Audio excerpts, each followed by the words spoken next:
Yo, Peter. Joe. I'm trying to haul a piece of the phaser cannon assembly. We've got to get it to the port side aft immediately. We got to get this bad boy installed. I need your help, man. Oh, yeah, I heard about those phaser cannons. Well, hey, look, man, I'm glad you're here. I got something really important I got to show you. You're not What going to... more important than the aliens that are trying to murder us? Come on, man. Let's get on this. Oh, yeah, those guys. That was a lot of turbulence when they were shooting us. It almost messed up my thing. I want to show you. Look at this, man. Check this out. Is that like a little plastic ship inside a like? It's wood. It's a wooden ship, and I'm putting it together inside of a glass bottle. You know Jacob Carria over in engineering? He showed me. He does these things, and I think I'm getting the hang of it, man. Like, look, it's got a little sail and a rudder. Peter, you do realize that the entire ship has been under attack for days by these extremely distressing looking aliens that apparently they scanned Johnson down the hall and he was in a coma for like 2 days. Yeah, but look, Johnson's an asshole. Check it out, man. On the front, there's like a mermaid and she's got boobs. And I painted them with a little tiny paintbrush that I put in through. Peter, you're not going to see boobs ever again if these guys show up and blow us up. We need to get this thing installed. Reed is being very British right now. We need to get this done. You know, and that's funny you mentioned the British thing, because I think this is actually like an HMS vessel. Was that those old Peter, water? Come on, man. Do you honestly believe that anyone on this ship, let alone an officer, would be focusing on some sort of trivial nonsense bullshit that has nothing to do whatsoever with the death-defying urgent needs that we have right now to not get blown up or murdered or dissected or whatever it is by these hostile aliens that we can't fend off until we get this weapon put together? Come on, man. Gosh, Joe, you know, you're right. This is like life or death situation, and how selfish of me to be fucking around with this ship. Like, you're right, man. I'm sure that nobody on the bridge would be fooling around with such trivial pursuits, like worried about bristle hairbrushes or birthday cakes or other nonsense like that. I better pull my head out of my ass and get in the game so we don't get murder fucked out here in the middle of space. All right, let's do it, because everyone is clearly on the same page.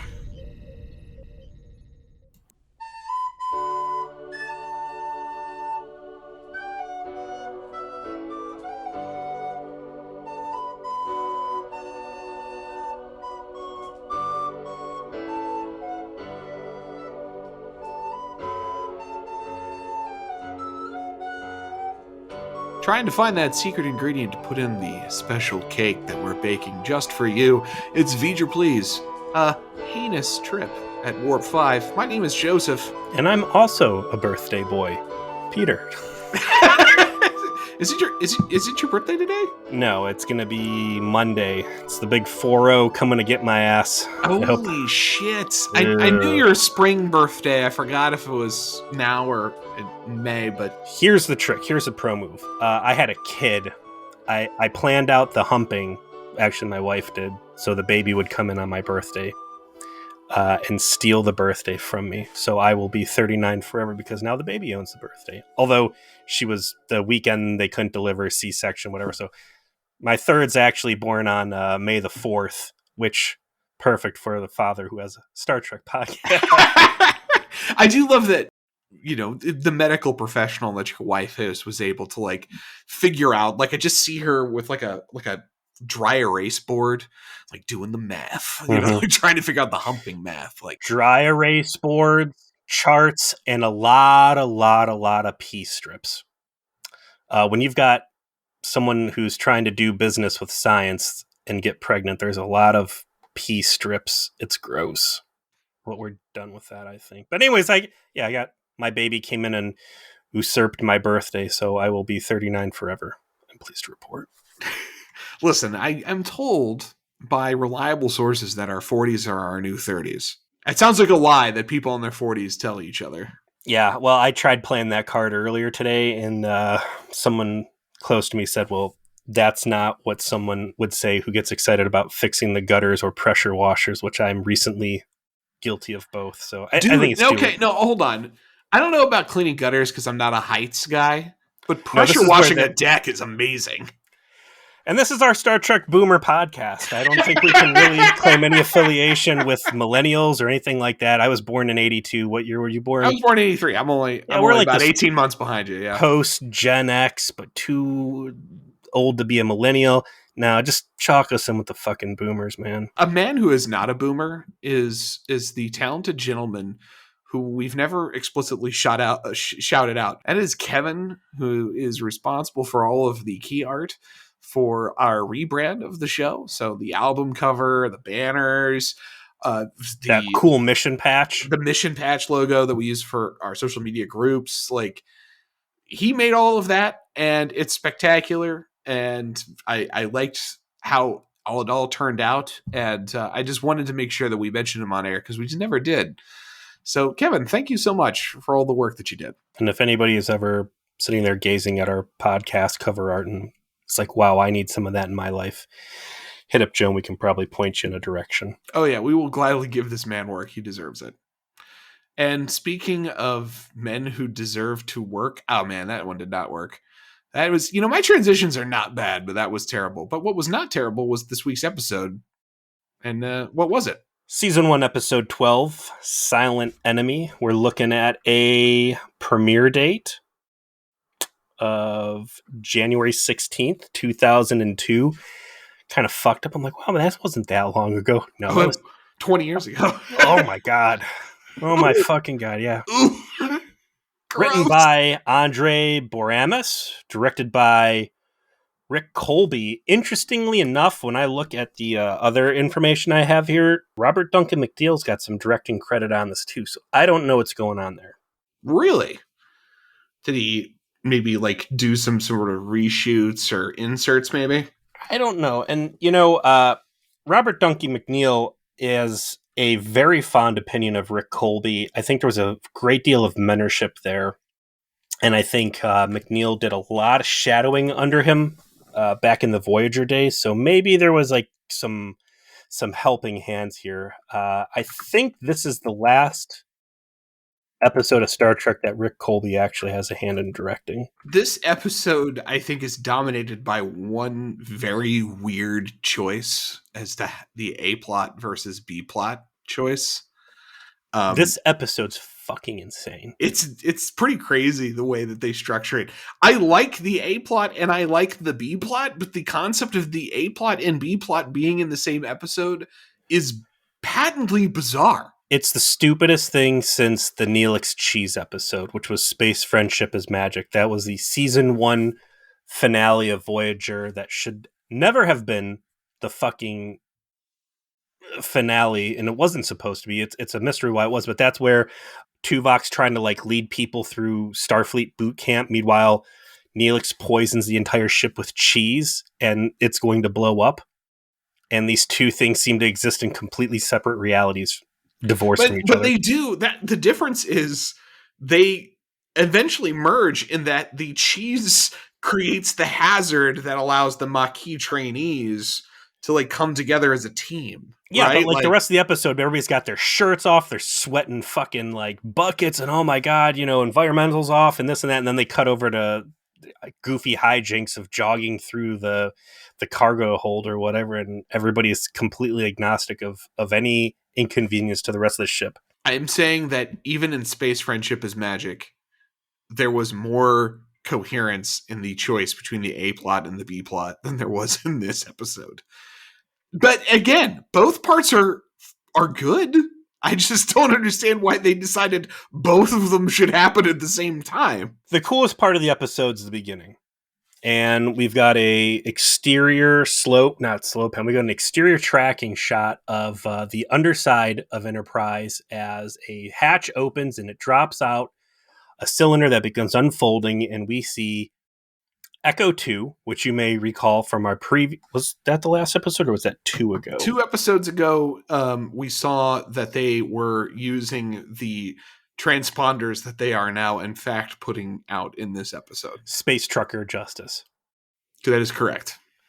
Which would explain why all of a sudden Archer's able to have real-time communications with Admiral Force. So they shot these things out of order. Whatever. Here they are creating the backbone of the Starfleet subspace communications relay. And it's cool stuff. Right. But what an excellent little detail. They're farther out than any human ship has ever been, so we got to start laying down communication buoys so we can actually talk. And of course, it's going to provide a network for future ships that explore out into space to be able to use. Fantastic. Great color. Side note on this, right? So at this point in our timeline, Enterprise has not returned to Earth, or as I can see, any real resupply facility yet.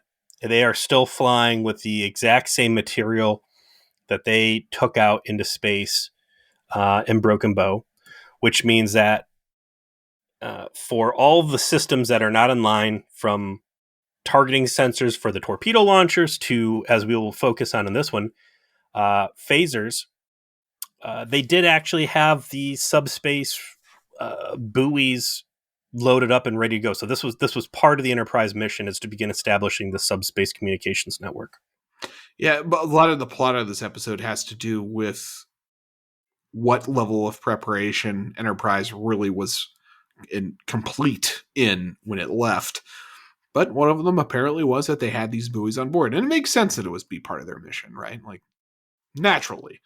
And I think the drama of the A plot really is a reckoning to something you and I have commented on in the past, which is, boy, it seems like they really rushed themselves into this unnecessarily. What is this? And it's the show actually taking a second to reflect on that, which is like, yeah, we should probably have to justify this at some point. Let's do our favorite thing. Let's flip back to Voyager. It wasn't until night that the show finally had the self-awareness to look back at Janeway's actions and stranding the entire crew in the Delta Quadrant, that they really pause so she can reflect on what she's done, and it seems to have some sort of gravity on her. We're only episode 12 into this series, and already the writer's room is acknowledging, like, yeah, we've got a lot of goofy plot hooks we've built in under the auspice that the ship wasn't quite ready to go, and now's a cool time for Archer to have to sit there and face the facts and see that he has very recklessly endangered everybody's life with the choices he made. Now, that's one way of looking at it. Hey, had we not done this stuff, Debo. Yeah, Debo would be dead. Can't have that. But at the same time, like, they got to Kronos in 3 days.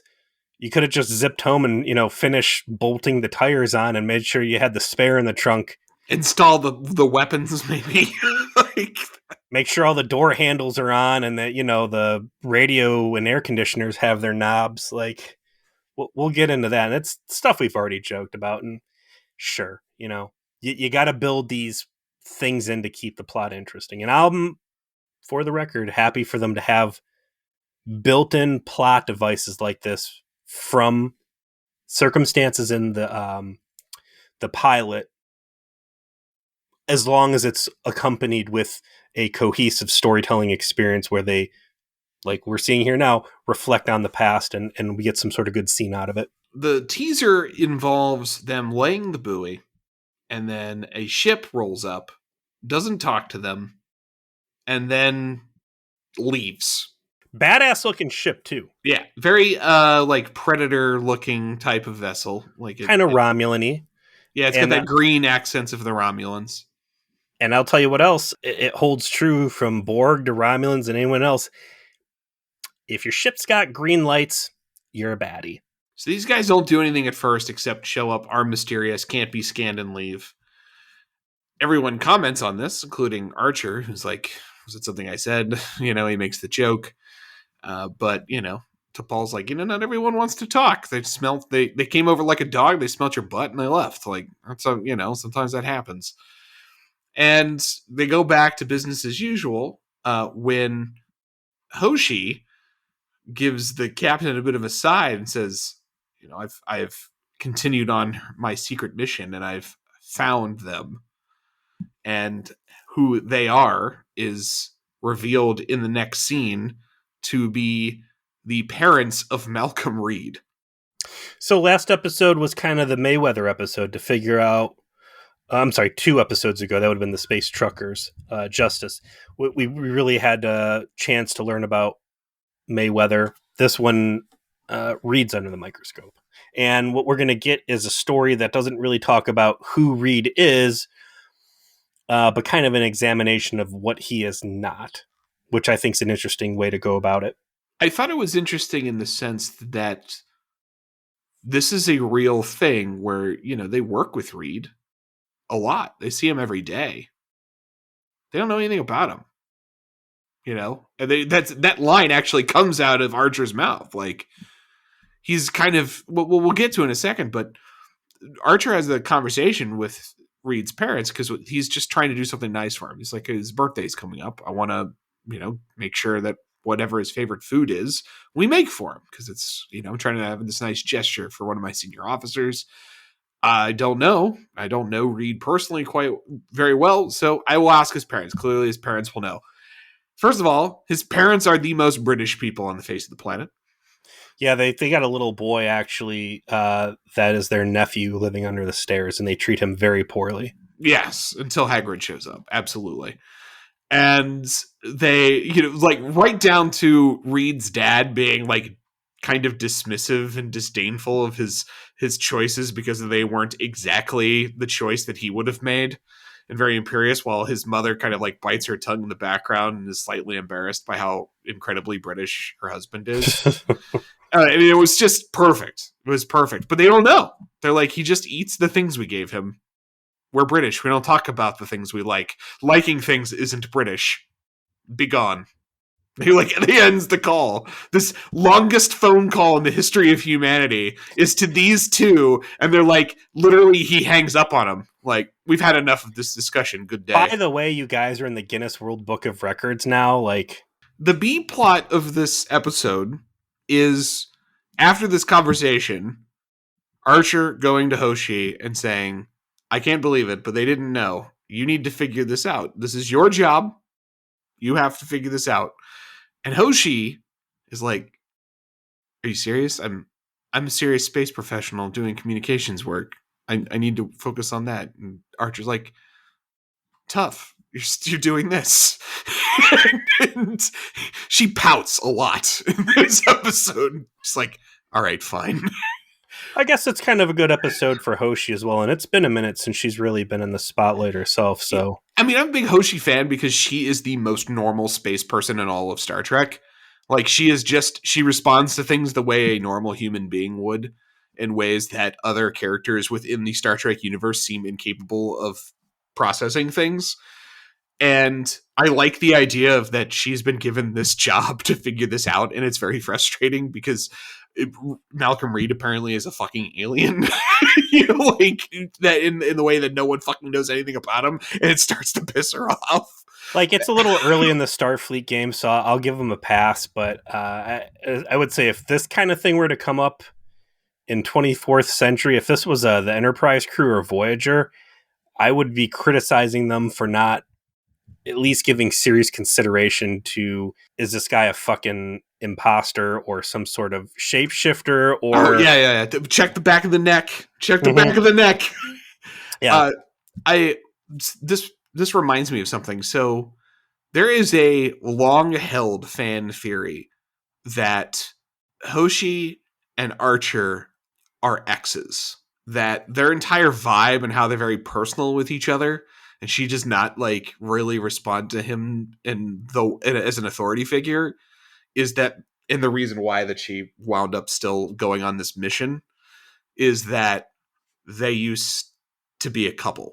And I don't know if you think that vibe is there or not. I started looking for it, but I mean, she has been incredible. He takes a different tone with her when she needs her pep talk in the Space Slug episode.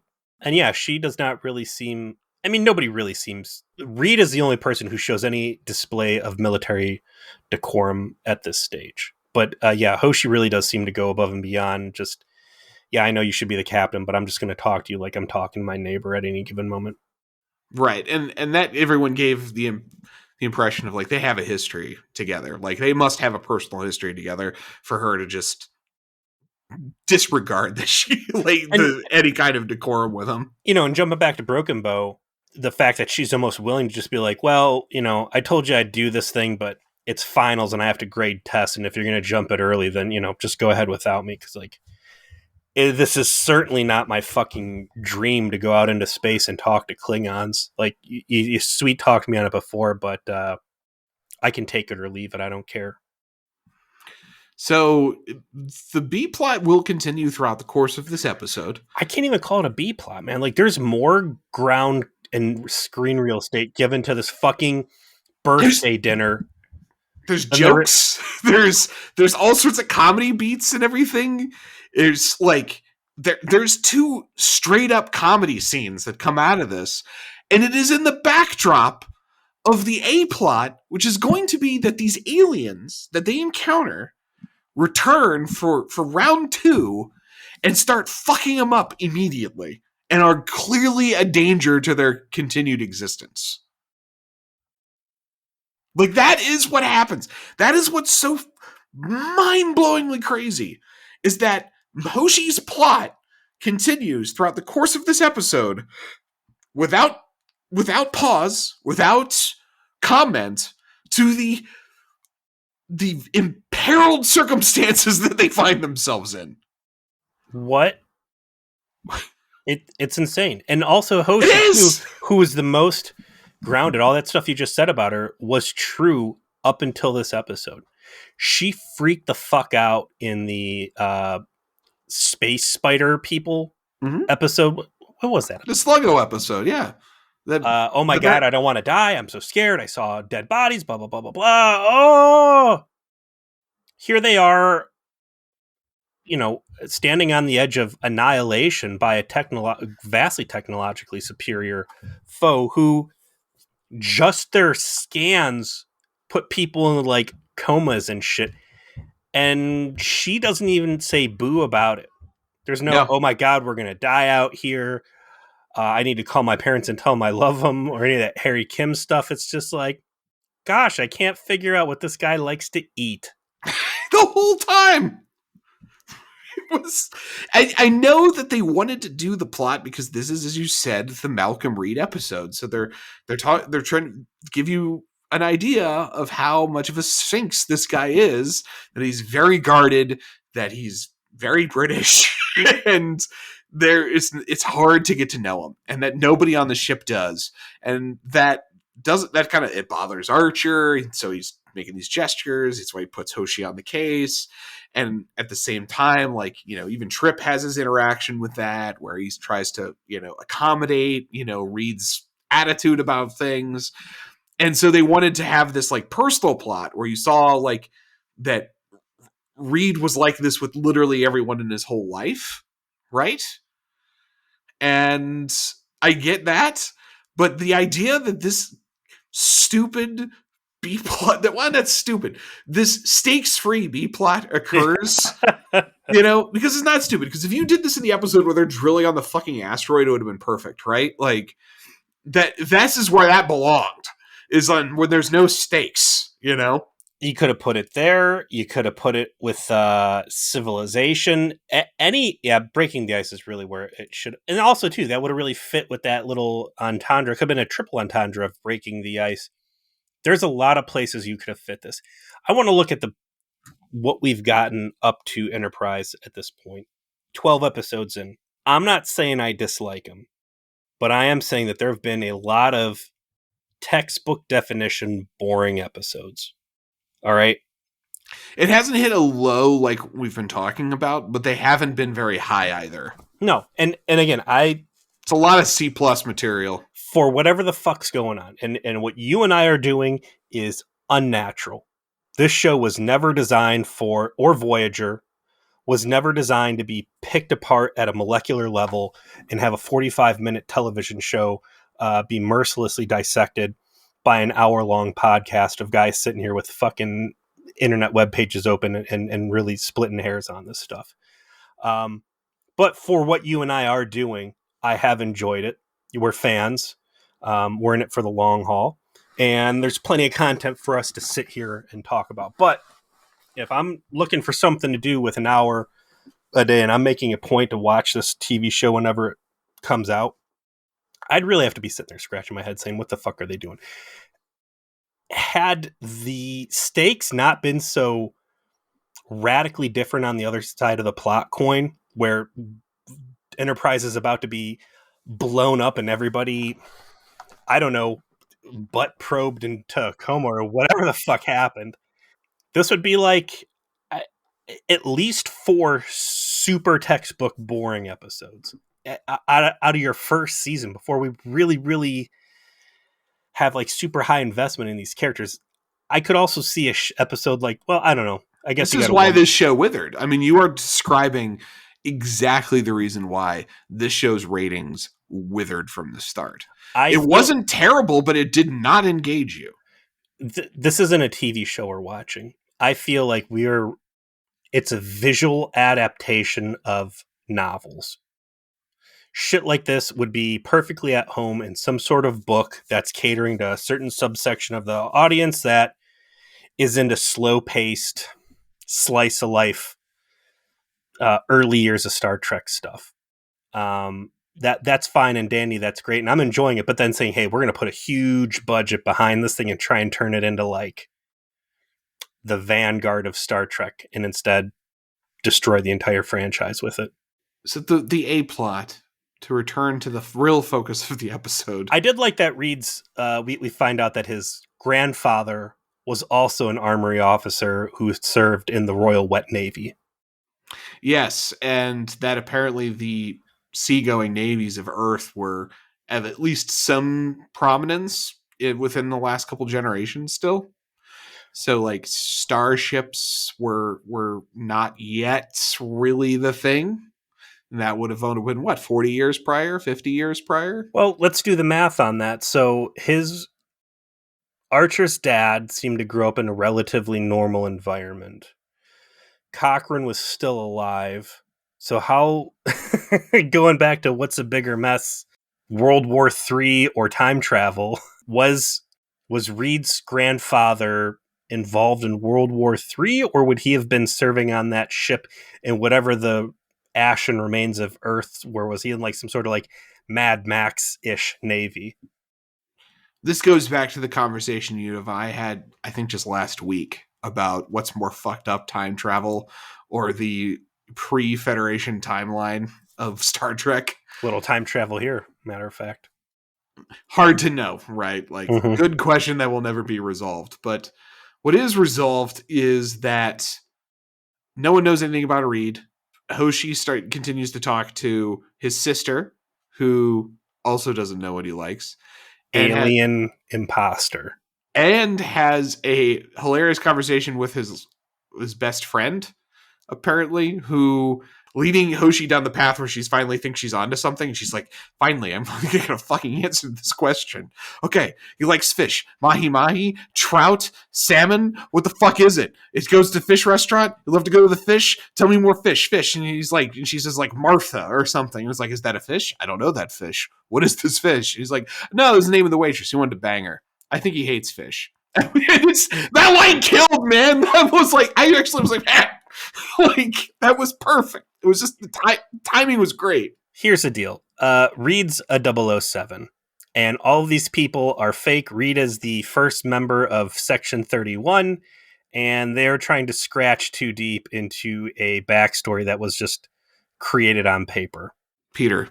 I know. I'm sure we'll get into Section 31 because we always do. Peter, 3 years from now, there'll be a moment, and you'll know it. Let's leave it there. Okay. Mm-hmm. So the A plot is that the aliens come back. They are, by the way, some pretty gnarly looking fucking dudes. Rad, right? This is section or species 8472 done right. Yeah, like these guys look very threatening. They eventually attack the ship. They just are absolutely, Enterprise is no match for them, like they've been no match for literally everyone that they faced except the Nausicaans. And they like beam themselves on board or board the ship and, anally probe 2 crew members, and they come upon them. And they are these gray, tall XCOM 2 version of the sectoids. Yeah. Maybe a little with Mars Attacks in there. yeah, little Mars attacks like this weird suit with like an energy shield around them. They look And like a head, but all the bone and skin has been taken away, so it's just like a free floating brain and eye stalks. they are fucking nasty looking pieces of work and very threatening based on visuals alone because these guys never talk directly and they are going to do whatever they want to Enterprise to the point where there's a distinct impression they are toying with them a little bit, or at the very least testing them on purpose for sport. In the course of dealing with this, Archer resolves, after I think a pretty frank conversation with T'Pol about like, yo, was it like this when your people decided to explore space? Because this is fucked up. Everyone we meet wants to fucking kill us. This is not cool. Decides I gotta fucking bolt some more weapons to this bitch. So I am going to install our prototype phase cannons. And I don't think these aliens ever get named in the show. I saw in Memory Alpha they get actually pulled out in the fucking MMO or something. Of course. I don't know, allied with Romulans, and I saw something about Emperor Silas. Oh, Jesus. The MMO is like on an entirely different level, you know? Yeah, and if you're out there playing it and having fun, good on you, but I'll tell you as a outside observer, what the fuck. I like the fact that they are so difficult to understand and they call attention to that in the episode. You know, a lot of times, hey, here's the new dog people of Korath or whatever, and wouldn't you know, they kind of act the same as Earth people, and you can see all the normal tropey shit that, you know, here's the big bad, here's the gullible lieutenant, here's the dark chick, whatever.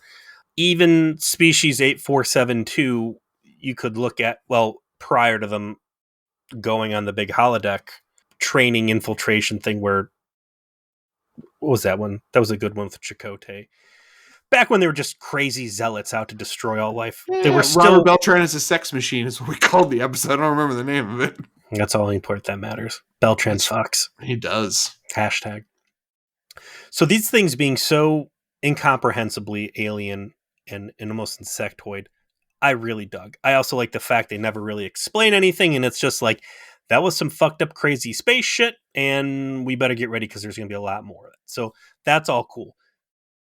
Then we fold over to Archer, who is reflecting on his past decisions, and it turns out he's starting to have a little change of the heart.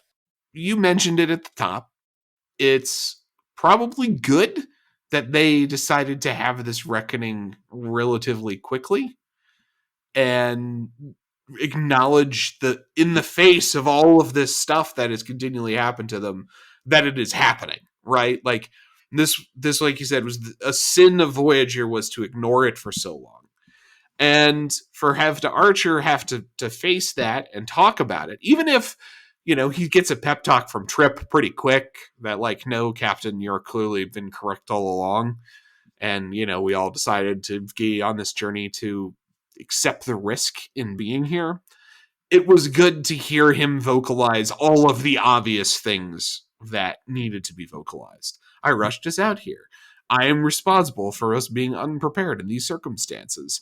I bear responsibility for that because I am driven by the pathological need to deal with how I don't like the Vulcans and how they've held us back. Like, good, yes, acknowledge these issues.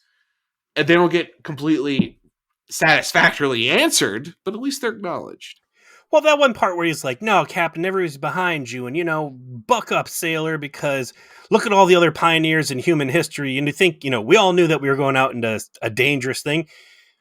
You think the astronauts who got up on those rockets, you know, cared, or do you think they just shot for the moon? Like, dude, I don't know what they told you about human history, but, like, if it's a fucking cloudy day, they said, nah, we'll try again tomorrow. Like, you could have picked anything else from human history and said, you know what, there was just a fuck it, let's do it attitude, except the space program. Yeah, I mean, they certainly were doing wild shit that never had been done before, and there's inherent risk in that, but they definitely maximized their chances. They made sure all the hubcaps were installed and the doorknobs, and that the air conditioning valve covers were there. Like, that was all Yeah. meticulous. So The things within their control, they did their best to control. They just realized there was a lot not under their control. This was like, you just didn't bother. Or you decided that the imperative to go out there and do the thing was more important, and it's not. here's the answer to everything I'm about to complain about, and it's a TV show and they need to have plot. But that being said, it was a 3-day trip to Chrono, so they could have came back 3 days later, said goodbye to their kids. Everybody could have got a proper send off. There's a really cool part in here where Trip apparently has a girlfriend that has never been mentioned before, and I'm guessing while he has not mentioned her to anybody else, he has probably not talked to her. Obviously, because they don't have the subspace relay, so she Dear John'd his ass and broke up with him, and he's like, I would have liked to be able to say goodbye in person, and I'm sure there's a lot of people on the ship. Or he's relieved that he doesn't have to explain how he got impregnated. I mean, there's that. Sure, yeah, I didn't mean to shit on you. Spared him that awkward conversation. Yeah, who would have thought that, dipping my hands in fucking crystal meth was actually sex? My bad. So, home base was a couple days to get back. Yeah. And we can say, all right, well, we're already out here. We're doing it. Fuck it. We're going to go forward. They had never mentioned phasers prior to this point. And there's a pretty cool, weapons briefing meeting where they're like, hey, we've got all these hard points for the 3 super weapons that we should be toting around out here that we never bothered with. I'm going to go back through the episodes. We're going to count how many times Enterprise has gotten its ass kicked. You ready? All right. So last episode was Cold Front. I don't think there was any space fights there. No, that was internal. Space Trucker Justice, Fortunate Son, that's where they're fighting with the Nausicaans, which they seem to kind of have a leg up on the Nausicaans. So we won't. The Nausicaans were the only time they were good. Yeah. Okay. Civilization, they got their ass kicked by the lizard people. They did. Breaking the Ice, they got their ass kicked by that hill that Mayweather slipped on. That's true. Yeah. So we're at 1 ass kicking so far. Andorian Incident had no ship-to-ship stuff.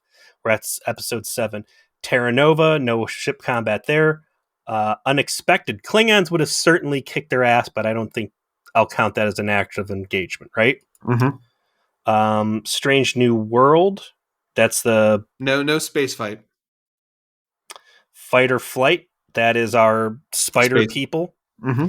They get their ass kicked twice in that, I think, because the spider people and then the original victims kind of shoot on them too. So that's a solid 1, if not 2. And then Broken Bow, they get their asses kicked by the Salubians a couple times. That is correct. So that's 3 times in 12 episodes. And we can actually go and look at the dates and say how many times have they gotten their asses kicked in real Earth date time. I would say after the first time you got your ass kicked and found out you're wrapped up in a temporal war, you'd be like, we need guns at work. And especially after Fight or Flight, when your fucking rockets just bounced off the hull of the bad guy as they fucking laughed at you and said, we're going to drink you through a straw. Yeah, that is a sign it's time to get the guns working. We are going to literally eat you. Did not phase Archer. And it's not until here we're like, damn, we just got boarded. And I know they showed blinky flashy lights that the what are we going to call these guys? The sectoids. I like sectoids. Yes. Okay. Yeah. Sectoids. I know they showed the sectoids scanning, but what's Phlox? They were quite rigorous in their scans. Those crewmen got butt fucked. There was they anally probed those guys into comas on the floor. Yes, it was not a good time. They're laying on the Crewman Johnson is staring into the ceiling in the next shot when they're in sick bay, and he is contemplating every moment of his life that led him there. The things I have experienced now for Starfleet are not worth it. So it's not until anal probes that Archer's finally you know what? We're taking a lot of L's out here in space, and somehow we still haven't blown up. Even after the fucking lizard men, turn this shit around and go get some real guns. Especially if you were supposed to have them coming out. So they start by going back to Jupiter Station, which is, something that they all resist for spiritual reasons, I guess. They know it's like the space truckers. The Jupiter Station never takes care of business. They never balance the weight right, and they always fuck stuff up. Jupiter Station's the worst. 2 out of 5 stars. So they discuss, they don't even have sharp batleths for sale at that I mean, they don't know anything. So Their ice cream machines are always broken. yeah, it's Just the bullshit. worst space truck stop you can possibly go to. Fuck Jupiter Station. So they elect to try and install them themselves to see if at least they can make some progress. And after they start that process, and they're warping back, is they get attacked again. And when they get attacked again, their warp drive's knocked out. Now they're up shit's creek. And Archer finally goes to contact the Vulcans to bail, like, please bail us out, Ulu. Big And, deal. and he goes to do it, and that's when they find out that these guys blew up their subspace relays, and now they're fucking stranded. Now they're really screwed. As soon as the decision's made, hey, we need to go get our fucking guns. Trip's like, well, we don't got to go all the way back to Jupiter Station. We've got the stuff here. We've got the one prototype. We can fabricate the other two. We're just as good as that, and we don't need to bother with the trip. And Archer's like, yeah, fuck that. That's going to void the warranty on the ship. We're going to go back to the Apple store so they can do this thing the right way.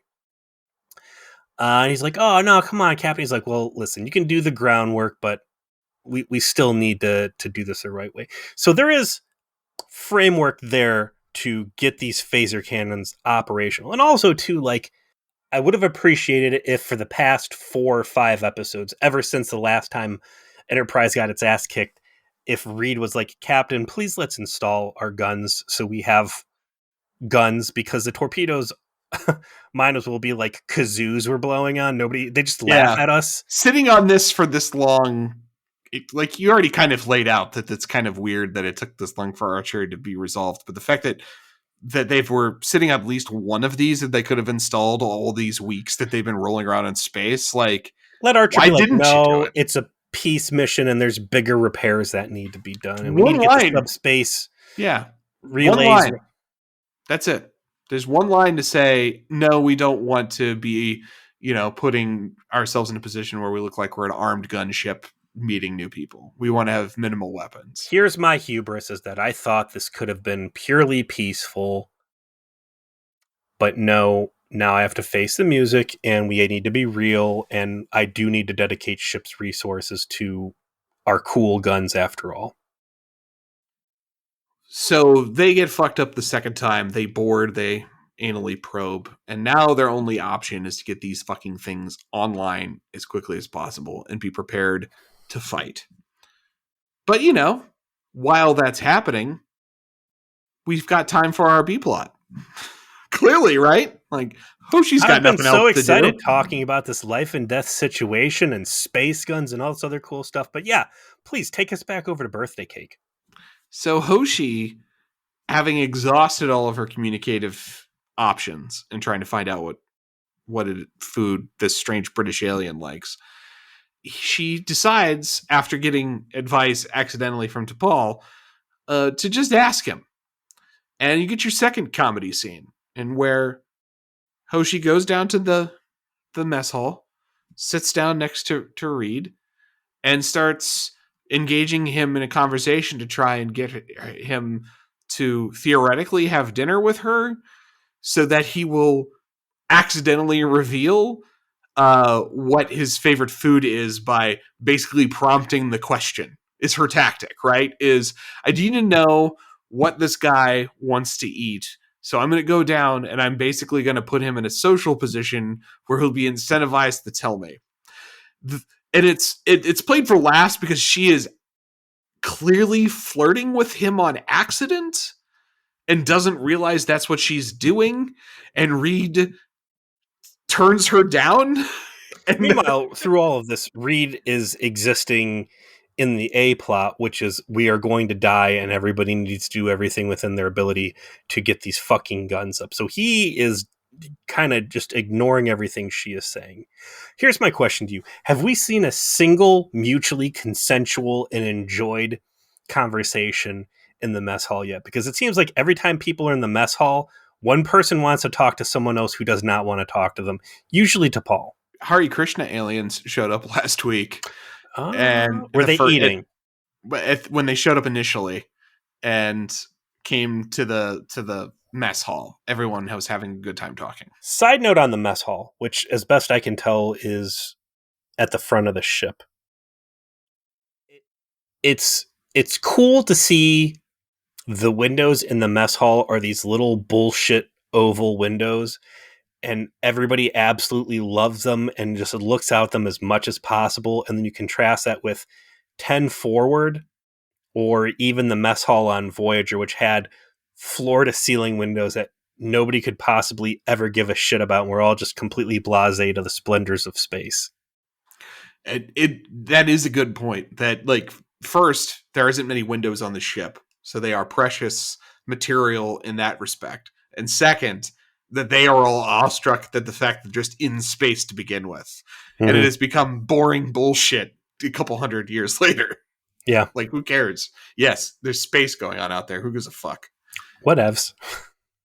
No, I like that. But yeah, so, Hoshi's in the B plot, so she's like flirting against a brick wall, and I like how it builds to the point where Hoshi's like literally inviting him, like, yeah, come to my quarters. I have a hot plate in my quarters.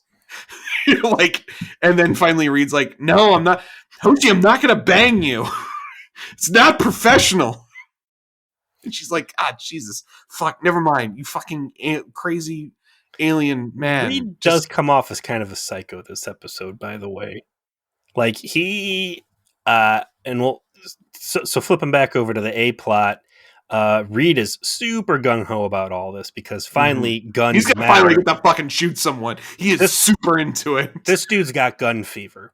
And for a lot of you people who listen to us and you live over in Europe where you don't have guns provisioned in a Bill of Rights, if you don't live in a country like the United States where there are some people who I would call gun fetishists, we know them.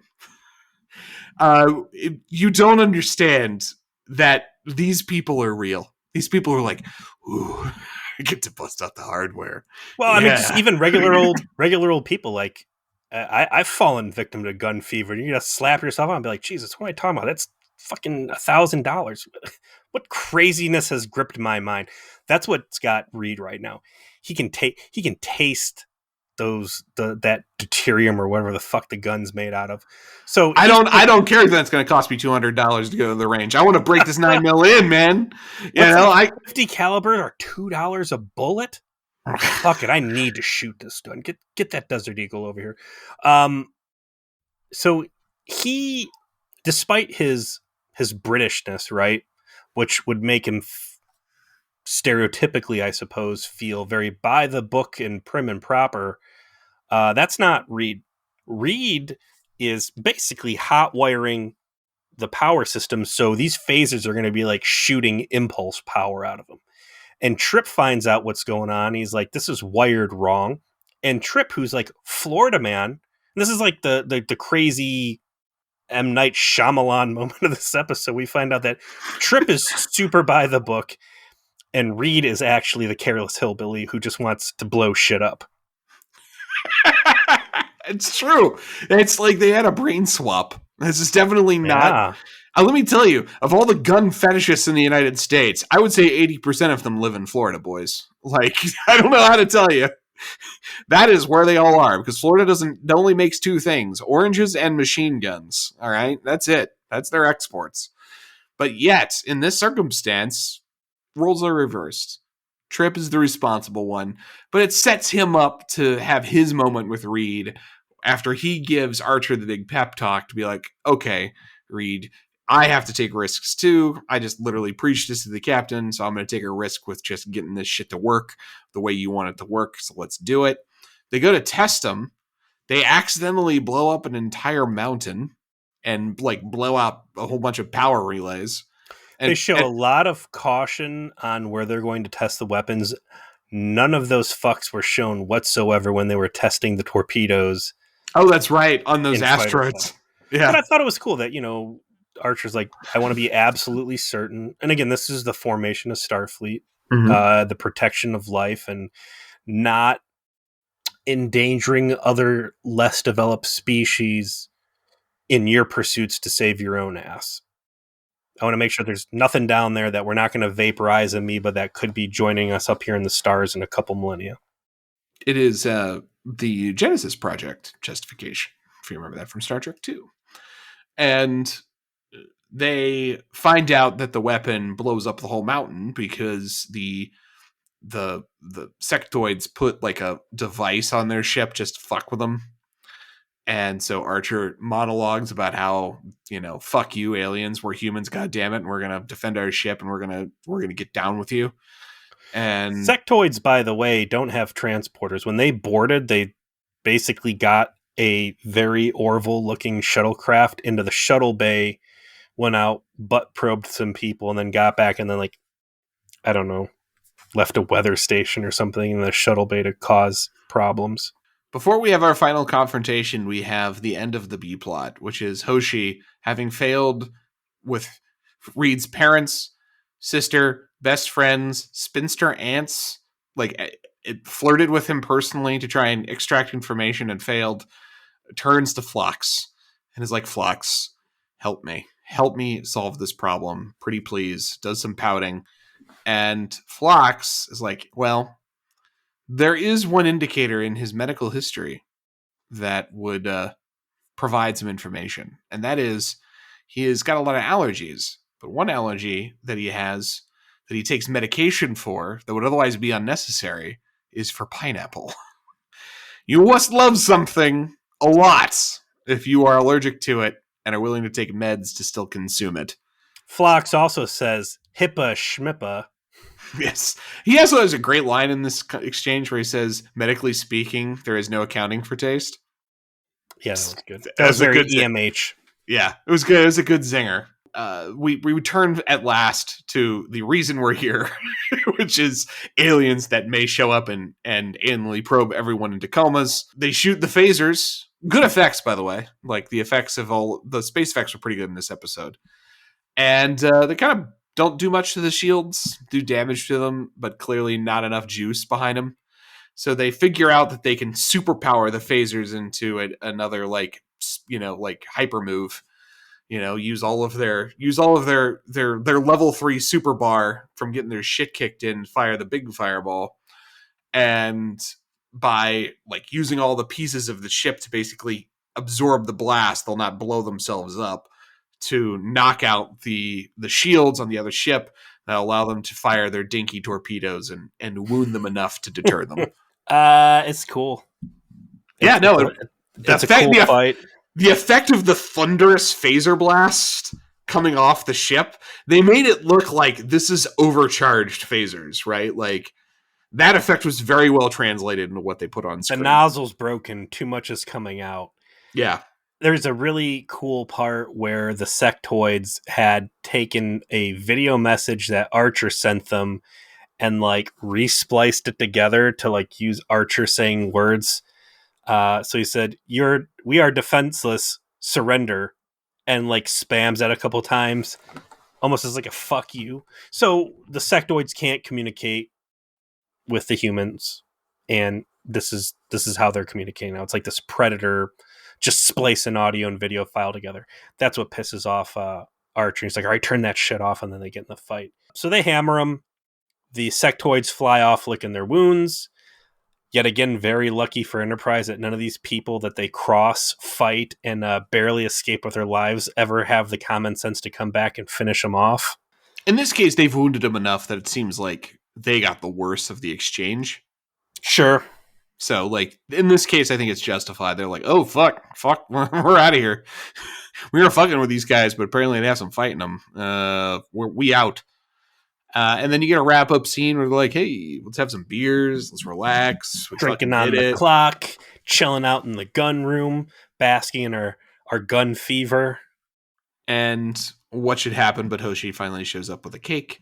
Happy birthday, Malcolm. He slices it open. He's like, pineapple, how did you know? And Hoshi's like, I spent the entire B-plot figuring this out while you were saving the ship. Why did the fuck do you think I know? The end. I went to sick bay and you got doxxed. I see you got the clap. Chlamydia? How did you know? Oh, it's cool. Like penicillin, my favorite. Yeah, good thing you didn't. Hoshi's like, whew, good thing he didn't take me up on trying to sleep with him for that information. Gross. Oh, gosh, she's got fisherman's mouth. Ugh. Hmm. So yeah, that's the end of that. It like the A plot's good, the B plot's fine. They just don't belong to be in the same episode. It is just batshit how these two are married together. Hoshi might as well have been on a different show.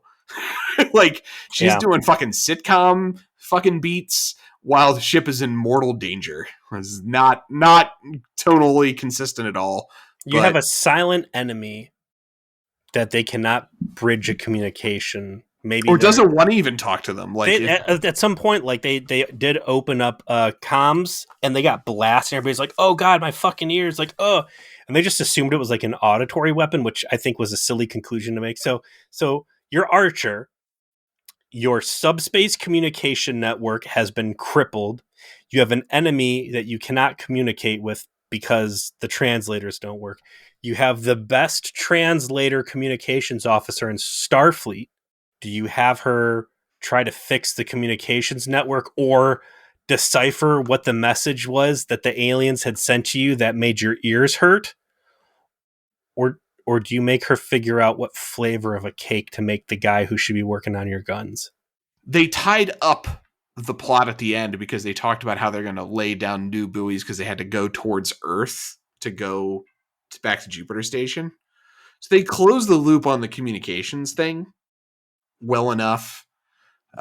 There's like all the details we used to fucking bitch about all the time in the Voyager. They actually did a really good job here with. They just also managed to put, fucking oil and ice cream together, and you're like, what is this? These things don't belong together. This is not okay. All right, man. We're going into season 1, episode 13 next, Dear Doctor, and there's Phlox talking to some dudes. The crew discovers a new planet with 2 races, one in desperate need of medical and scientific assistance. In the course of trying to help, Dr. Phlox recalls his own Denoblian past to address the ethical dilemmas that arise in the present in what I assume is going to be Star Trek Enterprise versus the American insurance system part 2. I think this is going to surprise you, actually. It's a very, very good episode. It's the big Phlox episode, right? We're doing these one episodes where every member of the cast is kind of getting their chance to shine, right? And this is Phlox's, and Well, I think it'll be. superficially, I'm seeing what was the one where the EMH gave that one dude AIDS? Oh no, yeah, from 7th season. Yeah, like it's not that. It is not HMOs suck. Which they do. Which Fuck they the American absolutely do. insurance Yeah, you can industry. look back at our catalog. You'll see that which one that is. Mm-hmm. Mostly no harm is what we called it. All right, everybody. Thank you for listening to V'ger Please. We deeply appreciate your continued time and attention. In fact, thank you to all of you who have come along in the last couple months, apparently are hungry for an Enterprise show. We appreciate all of you as well. We see you out there in TV land, and if you would like to be part of all our groups, either in Discord or on Twitter or on Facebook, just let us know. We'll happily include you. Hit me up at Twitter at V'ger Please, or at Facebook at V'ger Please, or at Gmail at V'gerPlease@gmail.com. All right, thank you so much, everybody. See you next week.